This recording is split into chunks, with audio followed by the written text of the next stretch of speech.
So Australia is the only country in the world that we eat our national emblem, and there's not that many videos out there that do it justice. So I'm going to show you a really easy one. We're going to serve it up with some chips and a little mushroom sauce with an Aussie twist, but stick around because I'm going to throw another little cheeky recipe that I don't think many people have tried before. So let's get stuck in. All right, we are going to make our own homemade chips because homemade chips just taste better. They are a bit of a faff around, so if you can't be bothered, just buy some. And if you buy some, skip to the next chapter and we'll get into the steak. But quickly, how to make chips at home. So first up, you're gonna cut your potatoes. Now I like to leave them skin on and I like them kind of chunky. So I've gone for about 1.5 to 2 centimeter square strips. Then into a new clean pot, fill that with cold water and onto a high heat with salt. Once they come to a simmer and they're just cooked, you're gonna pull them out and onto a wire rack into the fridge or the freezer. Just be careful you don't defrost anything. 140-degree oil, chips go in for 6 to 7 minutes or until they just start to firm up on the outside, and then you're going to pull them out and back onto the wire rack to cool down again. Alright, so our chips are waiting on the side for us. We'll do that last fry in the last minute, but we'll start prepping our meat. So this is our kangaroo loin here. This is how it's come from the butcher. It's pretty much ready to go. There is, on this part here, you can see there's a piece of silver skin that's running right through the center of it. In a restaurant, you'd probably try and take that out. I'm not gonna bother, because I think to try and fillet that out, you're gonna end up with a really thin piece of meat. Now, kangaroo is incredibly lean, so you can't overcook this. You've gotta serve it rare, medium rare kind of max. So all we're gonna do is simply season it with some salt and a little bit of wattleseed, which is an Australian native spice. Kind of tastes a bit like coffee, a little bit chocolatey. If you're not an Australian, you can't get wattleseed, just use salt and pepper or a bit of, a basic kind of rub. But we're just gonna season these really simply and get it on a really hot grill, cook it rare, slice it up and get ready to go. But before we do that, I'm actually gonna try something that I had in a restaurant in Melbourne years ago that was super delicious. So let's get another board out. So I'm actually going to make a little kangaroo tartare. Now, tartare is obviously raw. I think this meat works really well because it's so lean. And then I'm going to convince my cameraman Mitch to try some. It's not happening. So all we're going to do is dice this kangaroo really fine.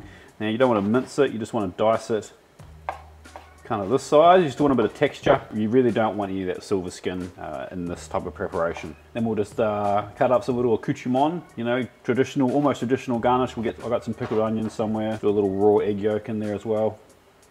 And just serve it on some crackers.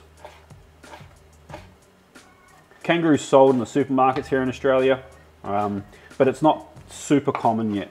Now, because it's so lean, it dries out really quickly, so it's not great for stews and things like that, but you can buy mince. So if you're a fitspo, if you're into training, you're into bodybuilding, anything like this, it's a great protein for that. Super lean, lots of iron, and really not that hard to kind of mince and use for meal prep. All right, chuck this back in the fridge. All right, I found some things in the fridge. I got some pickled onions, a little bit of fermented hot sauce. There's a video around about that, and some cornichons.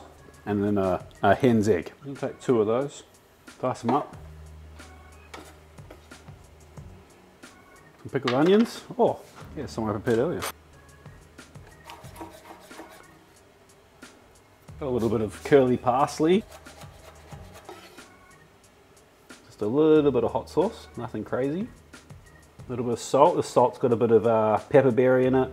And some lemon myrtle, a little bit of wattleseed, because why not? And then we'll just dress it with a little bit of olive oil. Make sure all those flavors are married together. And then the classic raw egg yolk. Always season the yolk. And the classic garnish of some chips. And there we go. Now this might be a bit confronting for a lot of people, including Mitchell. But this is delicious. Raw egg yolk is also pretty controversial. Some people can't get their head around it. As long as you're careful with it and it's nice and fresh, it shouldn't be an issue. But if you're worried, just leave it out and use some mayonnaise. Oh, it's good. Like a steak tartare, very similar texture. If anything, it's like not quite as strong as like really strong steak. Super lean, texture's great, nice and clean tasting. Good dish. Mitch? Yeah, look, I'll pass today, mate. Maybe next time. Daz? Alright, so big backup chip. Chaser. She loves it. That's not what I was expecting. It's good, no? It's not that bad, yeah. Not that bad, it's delicious. All right, let's cook these steaks. All right, Simple mushroom sauce. Swiss brown mushrooms, a shallot, some garlic, beef stock, and some cream. Wrong knife. All right, we'll dice the shallot.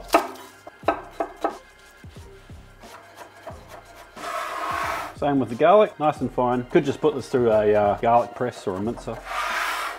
And the Swiss browns, bottoms off, each half into 3.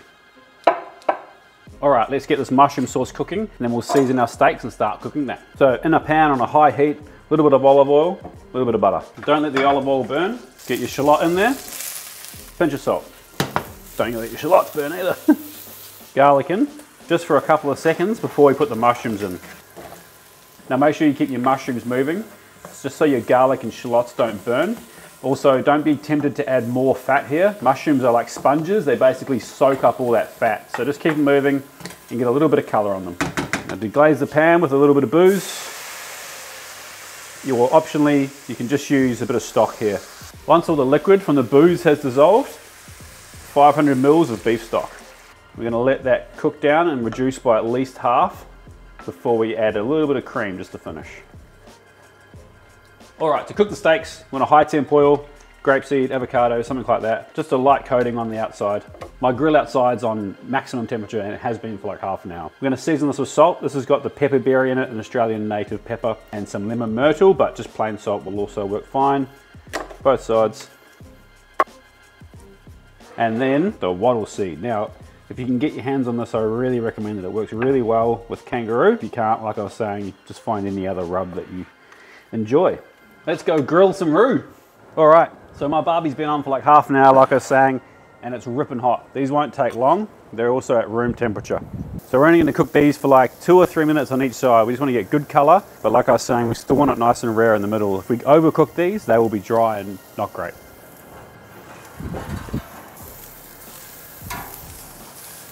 All right, I'm gonna pull these at like 45 degrees in the center. It seems pretty low, but I really don't wanna overcook these and I wanna rest them for quite a while.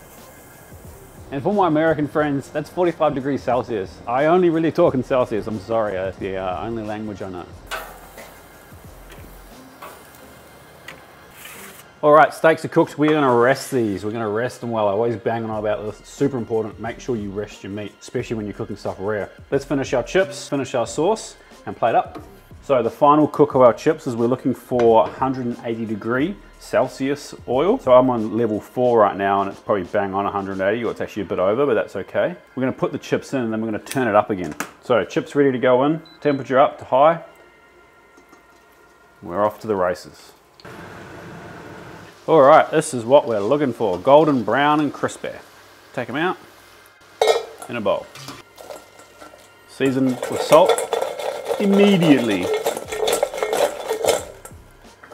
Time to finish our sauce. Now it doesn't look like there's much sauce in there, but what that is really concentrated jus. So all we're gonna do is let that down with a bit of cream. This is optional as well. If you don't want to put the cream in, then just leave it out and just have the meat sauce.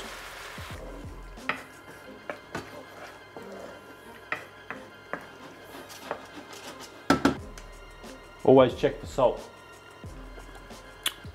Oh, surprise myself sometimes. That's pretty good. We're just gonna chiffonade some parsley and finish our sauce with it. All right, time to plate. We're gonna carve our roux. If you've rested it for ages and it's a little bit cold, just flash it on the grill if you need to.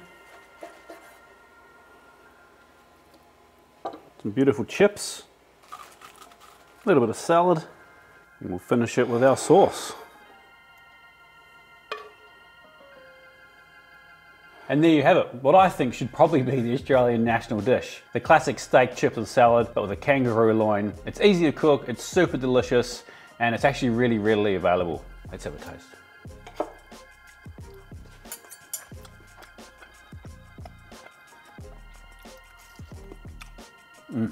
It's delicious. It's a little bit gamier than beef, but it's not super strong. The chips are crunchy, the sauce is tasty. How more could you want? Thanks for watching, legends. Chuck me a like if you took something from this video, subscribe if you're not, and we'll see you next week for another recipe. Peace.